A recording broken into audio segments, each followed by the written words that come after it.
Bun venit la etalarea pentru ascendent, lună, soare în Berbec. Să vedem ce avem pentru voi.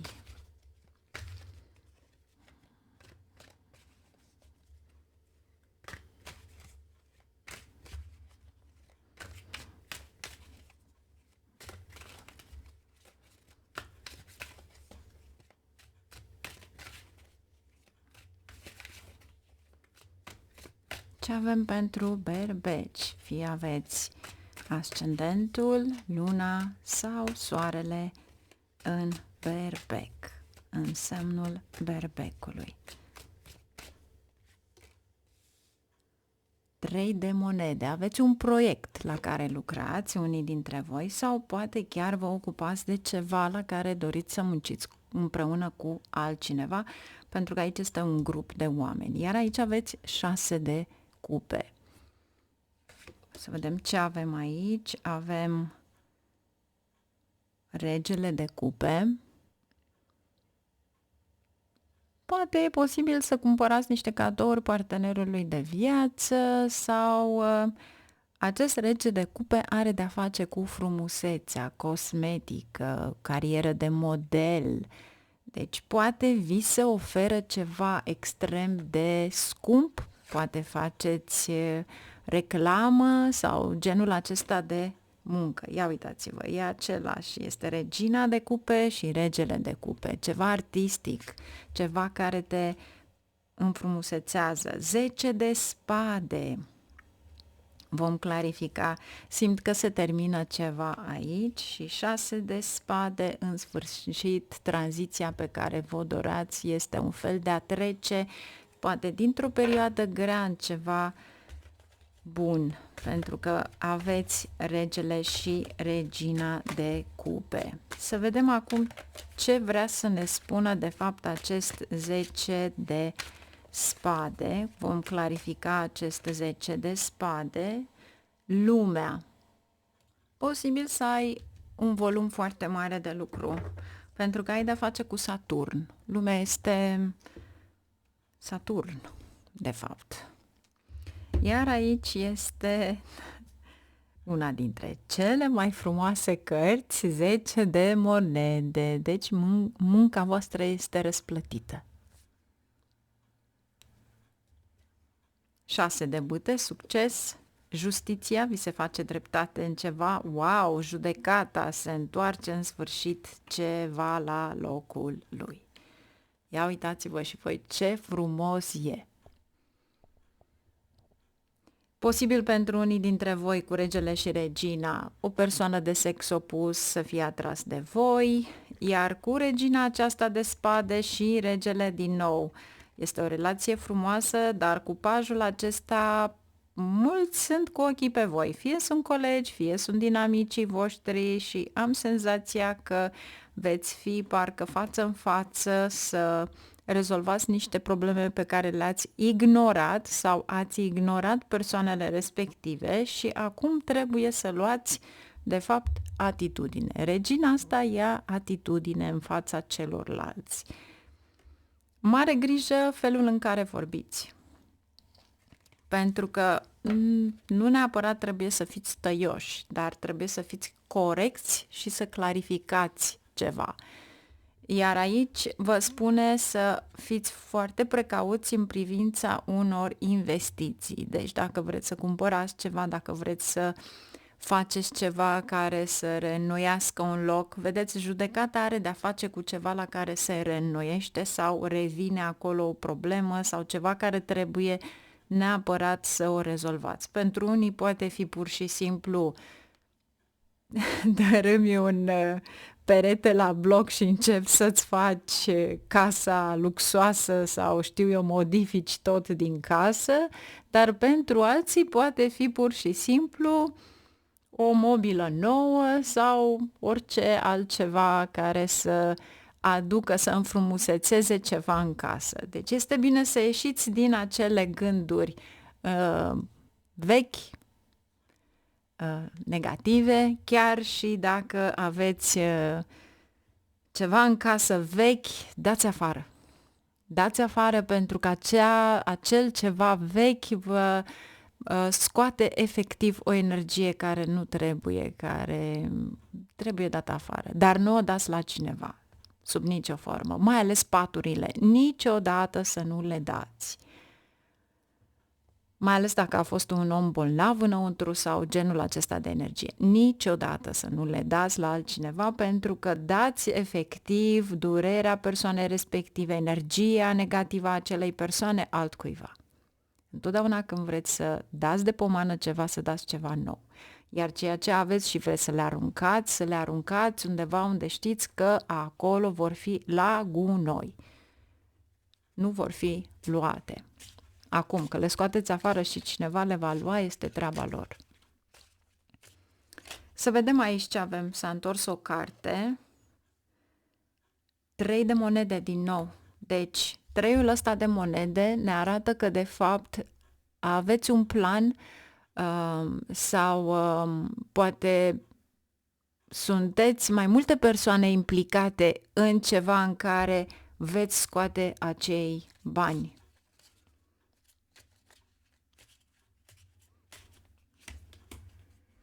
Îndrăgostiții, o relație frumoasă,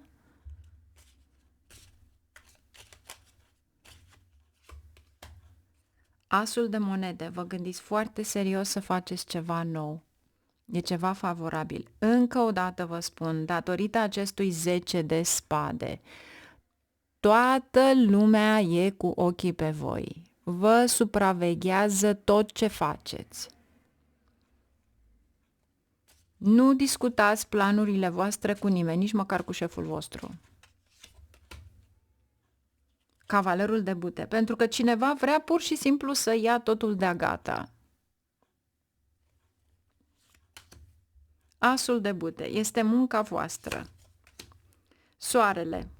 Deci, iar aici aveți 9 de cupe, dorința împlinită. Deci, 9 de bute, tot ceea ce vine ca obstacol, cu siguranță este din partea altora.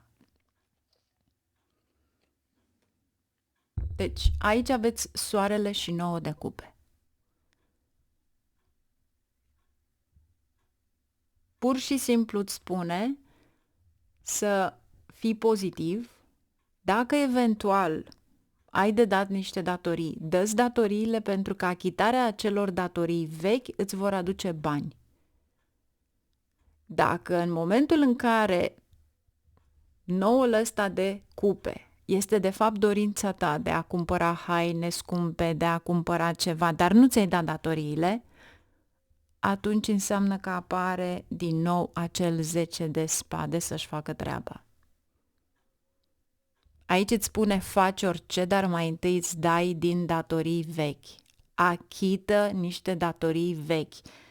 Asta îmi spune în continuu aici, pentru că asta este obstacolul. Este un fel de a spune fii corect cu ceilalți, fă un echilibru. Vedeți? Fă un echilibru, exact ceea ce spun acum.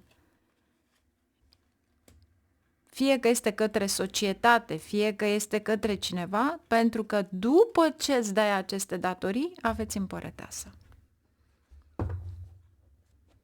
Atunci vi se ivește fie o investiție foarte bună, fie ceva la care într-adevăr va aduce beneficii financiare, 10 de monede. Împărăteasa are de-a face cu cosmetică, modă, parfumuri, chiar mașini, dar mașini scumpe. Deci, cei care vă gândiți la ceva la care faceți sau la ceva la care aduceți frumusețea în viața oamenilor, să știți că veți face bani pe aceste teme. Deci tot ce ține de Venus.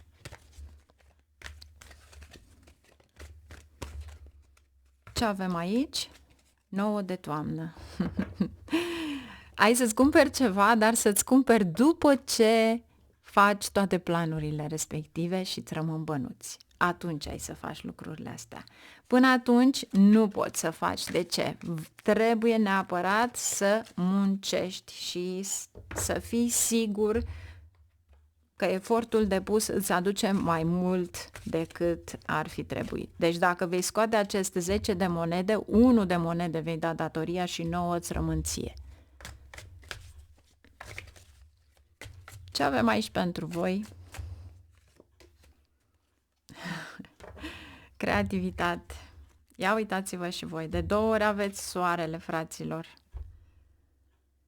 Străluciți, pur și simplu străluciți. Deci, dacă într-adevăr vreți să fiți cunoscuți, în primul rând, va trebui să folosiți toată energia internetului, reclame, tot ce ține de aplicații. De ce? Păi, soarele are aici numărul 4, Solus. Și ca să fii primul acolo pe loc, înseamnă că tu trebuie să folosești Rahu. Rahu sunt gadgeturile. Rahu este inteligența artificială. Deci folosiți ceva care să vă promoveze. Singer of Chalice. Asta este de fapt acest rege și regina de cupe. Creativitate, frumusețe și împărăteasa în primul rând. Iar aici când vine oportunitatea, voi trebuie deja să luați oportunitatea respectivă. Nu trebuie să vă gândiți de 2, de 3 ori. E riscant uneori, dar trebuie să vă gândiți concret ce ați putea face, pentru că nu va sta oportunitatea aceea acolo până vă gândiți voi. Este exact ca trenul în gară. Te-ai urcat în tren, de bine, nu te-ai urcat, l-ai pierdut. Iar cei care mai aveți de-a face, fiți atenți că Saturn reprezintă fierul și construcțiile. Este un mare risc să mai investiți în construcții pentru că aveți 10 de spade. Asta este investiția. E ceva la care vii față în față. Poate unii dintre voi aveți de-a face cu așa ceva, pentru că aveți 9 de bâte. Au fost multe lucruri care au fost o piedică. Mergem mai departe la celălalt semn. Ascendent, lună, soare în Leu. Haideți să vedem ce avem aici pentru voi. Ce ar trebui să știți? Carieră, finanțe, ce vă interesează mai mult, de fapt?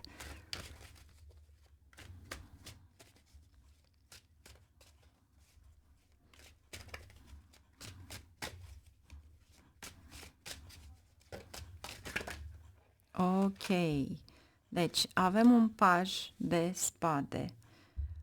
Am senzația că mergeți cu gândirea poate sau gândiți la foarte multe lucruri la care ați putea să faceți, niște activități pe care ar putea să le faceți, dar ar fi bine să mergeți cu atenția către ceva care sigur vă ajută mai departe. Să vedem aici ce avem.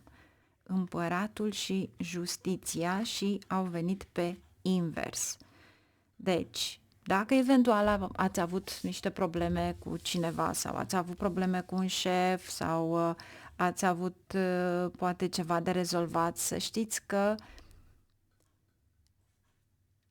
va fi lăsat deoparte. Este ca și cum există o confuzie în asta și posibil pentru unii dintre voi să fi pus foarte multă emoție într-o relație chiar de serviciu și acum este timpul pur și simplu să domini tu.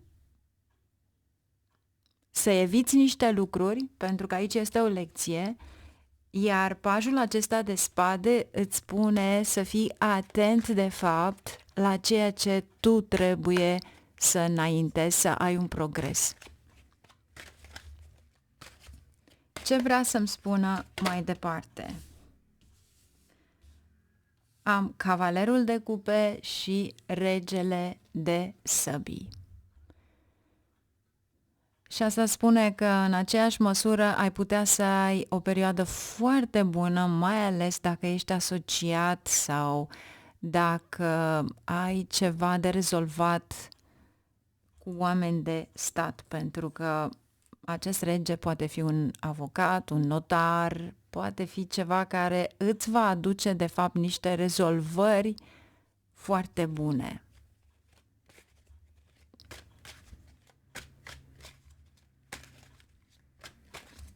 Ce avem aici pentru voi? Cavalerul de bâte, 7 de bâte și cavalerul de săbii.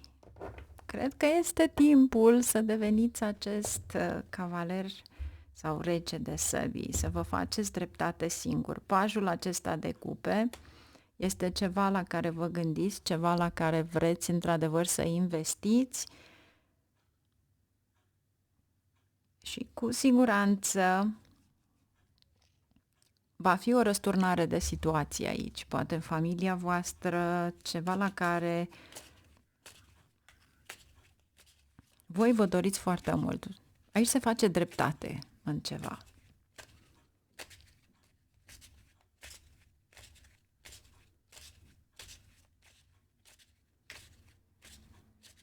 Să vedem ce aveți aici. Pajul și cavalerul de cupe. 7 de monede. Simultan parcă sunteți în multe lucruri, dar problema este că nu veți scoate acele finanțe care ar trebui să le scoateți. 6 de bâte, recunoaștere. Sunt proiecte vechi, este ceva la care voi aveți talent, la care le știți foarte bine ca pe degete, dar nu aveți curajul să mergeți. Eremitul. Sunteți într-o căutare în ceva, dar de fapt acea căutare nu are sens, pentru că eu aș spune că nu aveți un suport emoțional. E ca și cum nu ai avea încredere în tine. E o confuzie în mintea ta. Dar din start eremitul îmi spune că poți să faci ceva extraordinar de bun. Ce te îndrumă? 3 de spade, dacă eventual ai fost într-o relație cu cineva, acum ești persoana care pur și simplu vrei să fii lăsat în pace. Dar nu o faceți cu vorbe dure, pentru că nu ai nimic emoțional în acea relație. Este ca ceva normal, o colegial, să-i spunem, așa s-a transformat și poți foarte bine să dai la o parte acea relație negativă pentru a-ți ușura viața, pentru a lăsa să vină ceva pozitiv în viața ta. Pentru că acea relație negativă, datorită confuziei în minte pe care o ai, îți oprește orice justiția. Ești cu gândul pur și simplu să mi se facă dreptate, să mi se facă dreptate. Ți se face dreptate în momentul în care ierți și în momentul în care mergi mai departe. Acel tip de persoană care a fost în viața ta și te-a dezamăgit înseamnă că a fost acolo pentru a-ți da o lecție, pentru a te face să fii mai puternic, să înaintezi și ai puterea, de fapt, să faci orice. Deci poți încerca orice, pentru că ai posibilitate. Aici e o perioadă excelentă pentru tine, pentru a arăta ție personal, în primul rând, că poți să faci orice. Împăratul. Tu poți fi propriul tău șef. Tu poți fi liderul din tine. Nu aștepta să-ți facă altcineva aceste lucruri. Aveți să repetă cărțile din nou, Justiția și Împăratul. Uitați-vă și voi cum se repetă. E un fel de a spune, pune-te pe tine primul. Femeie, bărbat, ce ești? Pune-te pe tine primul.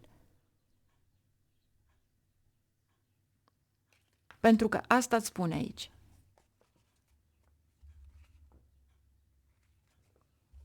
Ce ar trebui să faci? Pajul de monede. ceva la care poți să oferi celorlalți și poți în același timp tu să faci bani. Pajul de monede, de unde îți aduce? Steaua. Îți aduce bani din străinătate. Pentru unii dintre voi va aduce bani din străinătate. Steaua fiind guvernată de Saturn, Saturn guvernează casa a 10-a și a 11-a, steaua este oportunitatea și este casa vărsătorului și asta înseamnă casa 11-a, este ceva mistic pentru unii dintre voi ce ați putea să faceți pentru a avea un beneficiu financiar din străinătate. Regina de cupe. Iar aici, pentru unii dintre voi, chiar dacă v-ați îndepărtat de cineva care nu ar fi trebuit să fie în viața voastră, dar sunteți apropiați poate de cineva care a fost acolo pentru voi întotdeauna, să știți că poate fi chiar o reîntâlnire cu persoana respectivă sau sunteți susținuți de partenera voastră, pentru că aveți 2 de cupe. 7 de spade, moartea, ceva care schimbă, 10 de spade. Ați trecut prin ceva foarte greu, dar acum se ivește cu totul altceva. Și aveți nevoie, în special femeile au nevoie de a fi cineva acolo pentru ele, să aibă grijă de ele. Dar cu siguranță va fi cineva acolo care vă aduce ceva extraordinar de frumos în viața voastră. Și nu uitați, veți încerca să faceți multe tipuri de muncă, veți încerca să faceți lucruri noi, dar nu este vorba despre acest lucru. Este vorba despre ceva la care voi aveți experiență, intuiția voastră este foarte bună, o folosiți și atunci veți ști că da, într-adevăr, totul va merge bine. Ia uitați-vă, prințesa de primăvară, optimist, entuziastic, creativ și energetic. Cine nu are prea multă energie în el și începe să gândească negativ și nu mai are încredere că este un adevărat leu și că este condus de soare, soarele strălucește atât de tare încât nimeni nu se poate uita intens la soare, deci aveți o putere extraordinară de a vă impune, pregătesc eu papucul meu și de aici de unde sunt vă trimit unul așa zdravăn ca să vă treziți la realitate, pentru că aici văd în subconștient pesimism, negativitate, ceea ce nu este pentru voi. Voi trebuie să străluciți. Voi trebuie să fiți liderul din voi. Fii optimist. Acum este timpul să mergi către ceea ce tu îți dorești foarte mult. Acum este timpul să te extinzi. Acum este timpul să lași creativitatea, intuiția, pur și simplu să iasă la iveală. Poate vrei să pictezi, poate vrei să desenezi, poate vrei chiar să faci ceva extraordinar de frumos, dar acel ceva care vine datorită vouă, puterea voastră. Deci, dacă eventual mai aveți de gând să stați pur și simplu să vă plângeți de milă, sunt aici. Vedeți voi, viața e atât de mică încât noi trebuie neapărat să ne trăim atât de frumos clipele. Faptul că îmi petrec timpul cu voi aici nu este o pierdere de timp. Este un timp valoros în care vreau ca oamenii să crească pozitiv. Vreau ca oamenii să-și impună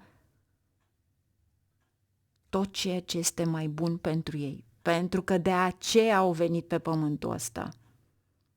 De aceea s-au renăscut în om, ca să poată să exceleze ceva. Odată ce ai murit, nu mai ai puterea să schimbi absolut nimic. Dar măcar trăiește, omule, trăiește, bucură-te de viață, chiar dacă râzi singur pe stradă, nu contează. vor muri invidioșii de lângă tine.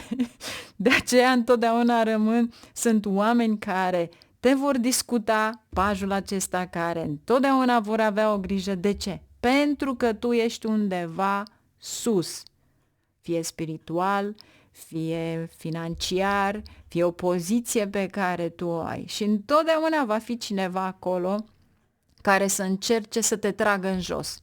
Nu te uita în jos. Tu trebuie să mergi sus.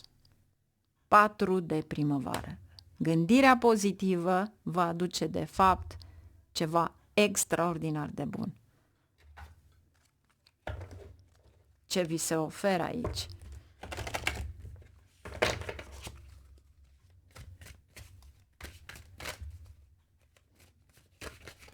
Și posibil, într-adevăr, să vină cineva sau aveți o conexiune cu cineva din străinătate. Pentru că aveți din nou aici 4 de bute și aveți și 2-ul acesta de cupe. 7 de spade. Cineva care a încercat de foarte multe ori să vă atragă, poate să veniți, dar voi sunteți cei care veți atrage cealaltă persoană. Prietenii întotdeauna vă vor ajuta, prietenii întotdeauna vor fi acolo pentru voi. Cereți ajutorul prietenilor, sub o formă sau alta, fie că este un mesaj, tupsi-turvet, oricât poate nu v-ar place, să știți că întotdeauna cineva vă va ajuta și vei deveni acel numărul 1. În plus, îți spune să inițiezi ceva. 9 este 2025, este anul schimbărilor. Se termină ceva brusc pentru a începe ceva nou. Dar acel ceva nou este de fapt experiența ta în ceva în care nu ai aplicat, deci deja știi, ai experiență. Iar aici și of the Croach. Exact ce v-am spus eu un pic mai înainte cu regina de spade sau regele de spade. Clarifică-ți mintea pentru că poți să faci orice. Nu te autoșantaja că nu ai putere. Numai bine, la revedere, mergem mai departe cu celălalt semn. Ascendent, lună, soare în Săgetător. Să vedem ce avem pentru Săgetător. Ce ar trebui să știe săgetătorii?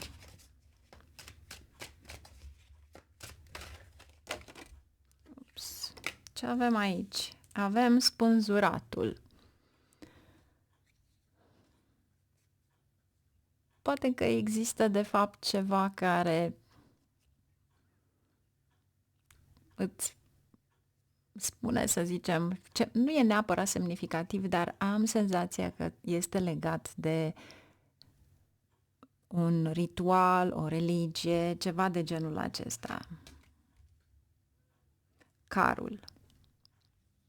Este cartea racului, ceva care numai tu o știi. Vrei în același timp un loc liniștit, vrei ceva la care, într-adevăr, să-ți aducă pace și liniște. Să vedem de ce. 7 de monede, dar nu sunt finanțele respective.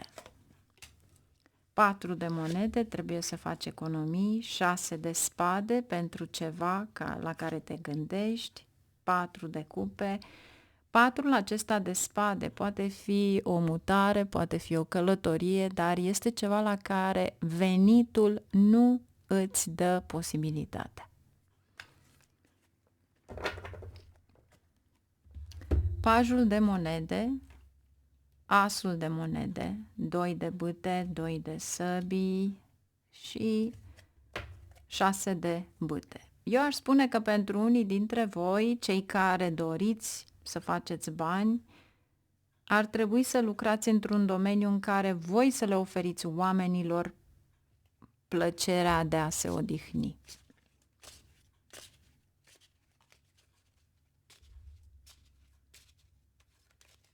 Să vedem ce impact va avea aici spânzuratul.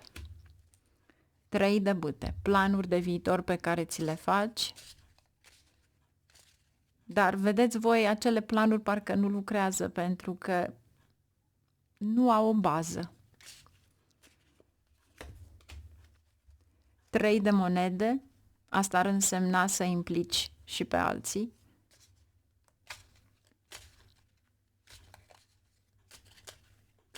7 de monede, 10 de bâte, parcă totul se mișcă greoi și ai nevoie de ajutor. 4 de monede, regele de monede.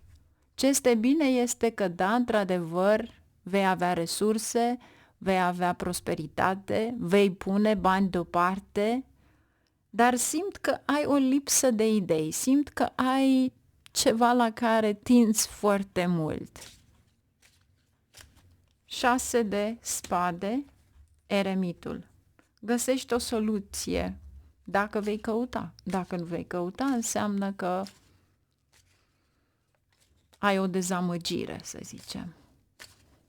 Este ca și cum nu totul merge așa cum tu îți dorești. Nu, așa. Totul merge așa cum Dumnezeu vrea, nu cum vrem noi.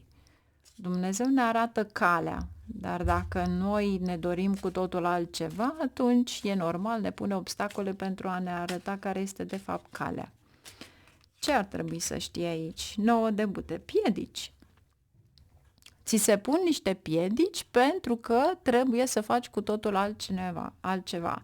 Iar pentru unii dintre voi, asul acesta de monede, posibil să fie un nou job la care vă gândiți, îndrăgostiții, o decizie pe care ar trebui să o luați, dar eu nu v-aș spune să luați o decizie de a schimba jobul, pentru că deja aveți pajul de monede și asul de monede. Sunteți dezamăgiți cu 4 acela de cupe, 5 de cupe, extrem de dezamăgiți. 9 de monede.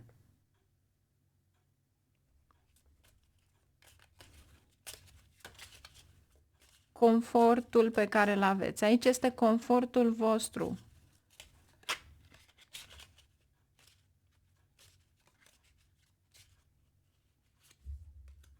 Trei de spade. Chiar dacă aveți, e ceva care vă deranjează, e ceva la care voi doriți mai mult și nu puteți să ajungeți. Pajul de monede și aveți impresia că trebuie neapărat să schimbați ceva. Dar nu e momentul să schimbați încă jobul respectiv, să știți. Iar aici aveți justiția. Totul se va echilibra dacă voi vă echilibrați psihic. Și împăratul, pentru unii dintre voi nu aveți probleme la locul de muncă, dar pur și simplu nu vă place atitudinea cuiva acolo. Deci e un fel de nu te grăbi, stai liniștit, lasă diferențele deoparte. Știu că ești dezamăgit pentru că lucrurile nu se desfășoară așa cum vrei tu, dar ai puțină răbdare pentru că noi surse de venit vor veni către tine. Ceva extraordinar de bun va veni exact când ești mai dezamăgit.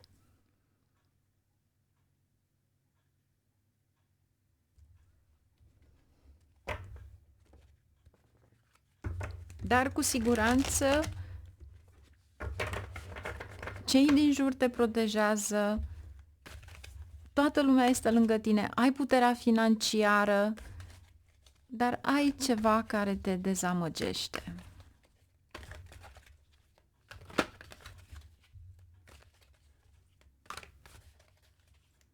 Răbdare încă câteva zile, aș spune, și totul va merge de la sine. Sunteți o zodie foarte puternică, extrem de puternică. Asul de primăvară. Este timpul să iei acțiune. Este timpul să faci ceva care te face fericit. Și dacă eventual este o carieră bună, va trebui mai întâi de toate să verificați totul. De ce? Pentru că aveți și 3-ul acesta de spade. Deci, înainte de a face orice, va trebui să vedeți despre ce este vorba. Iar aici regele de toamnă. Fii asertiv cu cei din jurul tău. nu schimba prea multe lucruri, iar dacă aveți în planuri să faceți ceva pentru voi sau faceți voi singuri, nu spuneți nimănui. Nimănui.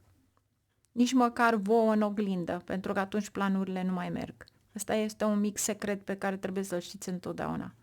Nu spuneți lucrurile respective. Le-ați făcut și după aceea puteți să o spuneți, dar nu le spuneți înainte de a le face.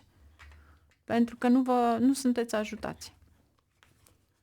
E ca un plan compromis. Și posibil, într-adevăr, să fie cineva care să vă ajute. Dar nu în acel moment. După ce ați făcut ceea ce trebuia să faceți sau planul respectiv. Ce aveți aici pentru voi? The Green Woman. Voi puteți să scoateți bani din orice. Green Woman îți spune că tu poți să plantezi orice sămânță și vei scoate o recoltă. Și el îți spune aici că poți să scoți orice din tot ce vrei tu. Uniune. Posibil pentru unii dintre voi să încercați să faceți o afacere împreună cu altcineva. Posibil. Spirit Dancer. Ceva care poate la prima vedere nu vă place chiar atât de mult, dar să știți că vă ajută enorm. Aici este un mare noroc. Ceva vine ca un noroc. De unde vine, n-aș putea să spun, dar este o persoană, posibil să vină de la o persoană, fie din familie, fie pentru că sunteți iubiți extrem de mult cu acest rege de toamnă, cineva care vă ajută enorm, nu contează mamă, tată, cineva care într-adevăr are. Și vedeți, aici are și un câine. Deci, poate vă ajută acest lucru, dar cu siguranță veți avea parte de această împărăteasă. De abundență. Deci aveți răbdare. Aveți răbdare pentru că va veni acest lucru. Numai bine, la revedere, ne auzim!